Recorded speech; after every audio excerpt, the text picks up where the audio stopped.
Hospital જ્યાં દર્દીઓને જીવન મળે છે, પરંતુ જો એ જ હોસ્પિટલમાં સુરક્ષાના અભાવે એક કર્મચારી જીવ ગુમાવે તો જવાબદારી કોની? અમદાવાદની યુએન મહેતા હોસ્પિટલમાં બેઝમેન્ટની ડ્રેનેજ લાઇનમાં કામ દરમિયાન થયેલી દુર્ઘટનાએ અનેક સવાલો ઉભા કર્યા. 3 કર્મચારીઓને ડ્રેનેજમાં ઉતારવામાં આવ્યા, જેમાં એકનું સારવાર દરમિયાન મોત થાય છે, જ્યારે અન્ય 2 સારવાર હેઠળ છે. આ ઘટનાના વિરોધમાં 200થી વધુ હાઉસકીપિંગ કર્મચારીઓ હડતાળ પર ઉતર્યા.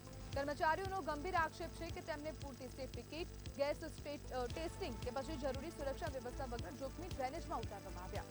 સાથે જ સુપરવાઇઝરોની દાદાગીરી, ઓવરટાઇમ અને અન્યાયના પણ આરોપ લગાવવામાં આવ્યા છે. હોસ્પિટલ તંત્રે જવાબદાર સામે કાર્યવાહી અને સારવારનો તમામ ખર્ચ ઉઠાવવાની ખાતરી આપી.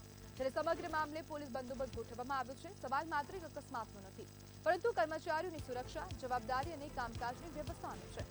આખરે આ દુર્ઘટના માટે જવાબદાર કોણ અને આવી ઘટના ફરી ન બને તે માટે શું પગલાં લેવામાં આવશે? અને હોસ્પિટલના આરએમઓ તરફથી નિવેદનો આપવામાં આવી રહ્યા છે.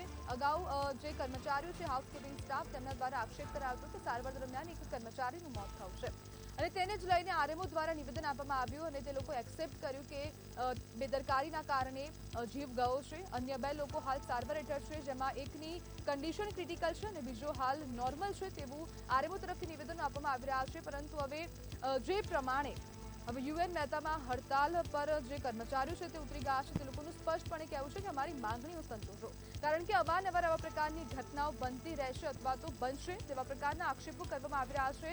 કોઈપણ કારણ આપ્યા વગર જ એક દર્દીને કાઢી મૂકવામાં આવ્યો હતો તેવા પ્રકારના પણ આરોપો કરવામાં આવ્યા છે. મહિલાઓને અપશબ્દો કહેવાતા હોય તેવા પ્રકારના પણ આરોપો કરવામાં આવ્યા છે. સાથે સાથે જે કોન્ટ્રાક્ટરો છે અને જે અધિકારી બેઠા છે ત્યાં તે લોકોના દ્વારા તેમની સાથે અન્યાય થતો હોય કર્મચારીઓની સાથે તેવા પ્રકારના આક્ષેપો વારંવાર ઉઠી રહ્યા છે અને તેને જ લઈને હવે હડતાલનો માર્ગ સ્ટાફ દ્વારા ઉઠાવવામાં આવ્યો છે.